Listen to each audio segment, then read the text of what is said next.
Davao, Vizcaya. Mabuhay, Bayongbong! Bakit nga ba mahalaga ang Sustainable Development Goal number 4, which is quality education? Ang SDG 4 ay naglalayong tiyakin na ang lahat, bata man o matanda, ay may akses sa dekalidad na edukasyon. Hindi lang ito tungkol sa pag-aaral sa paaralan. Bilang mga Pilipino, alam natin ang kahalagahan ng edukasyon. Ito ay ang susi para sa ating magandang kinabukasan.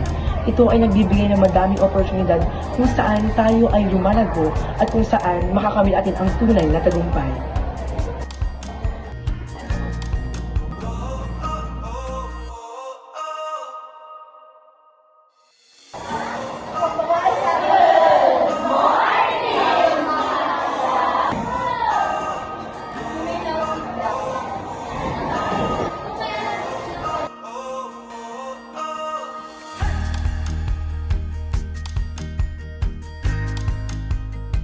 Bilang isang guro, naninindigan ako na ang edukasyon ay hindi lang tungkol sa libro at grado, kundi sa paghubog ng disiplina, kasanayan at tamang pagpapahalaga. Sa bawat aral na ibinibigay, may pag-asang itinatanim upang ihanda ang kabataan sa tunay na buhay.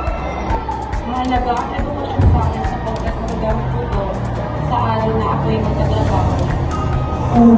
Sa pamamagitan ng SDG 4, Quality Education, nauhubog hindi lamang ang isipan, kundi pati ang pagkatao, upang maging responsable at handang maglingkod sa lipunan.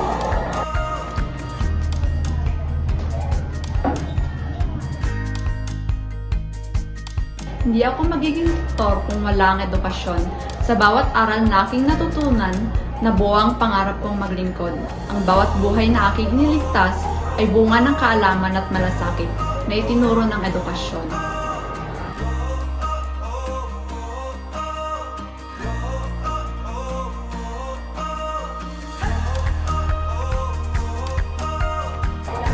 Bilang isang engineer, pinapahalagan ko ang edukasyon dahil ito ang naging pundasyon ng aking kaalaman at disiplina. Sa magitan ng edukasyon, natutunan kong gamitin ang aking kakayahan para makatulong sa komunidad at sa bansa. Ang pag-aaral ay susi sa isang ligtas, maunlad at makabuluhang kinabukasan.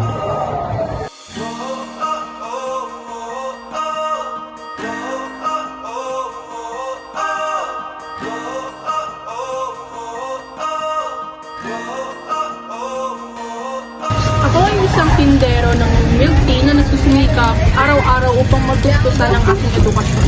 Kahit mahirap, patuloy akong nagtitinda dahil pinahalagaan ko ang pag-aaral at naniniwala akong ito ang susi sa mga magandang kinabukasan. Ang aking advokasya ay ang pagpapahalaga sa edukasyon at pagsuporta ng mga taong nagsusumikap para sa kanilang mga pangarap. Thank you po!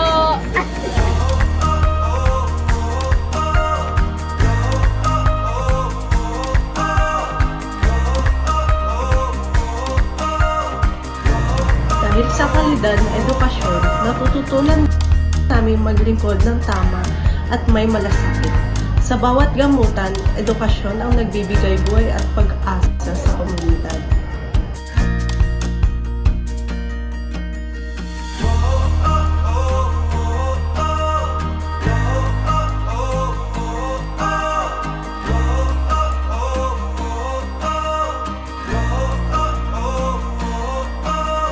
Dati, sapat lang ang aking ani.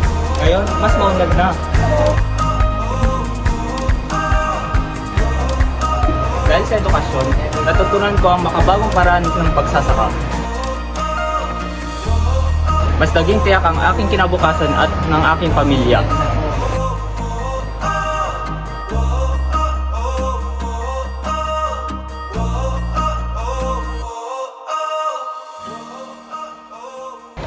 Dati, limitado ang aking kalaman. Ngayon, lumawak ang aking pagkakataon. Sa tulong ng edukasyon, natutunan ko ang mas epektibo at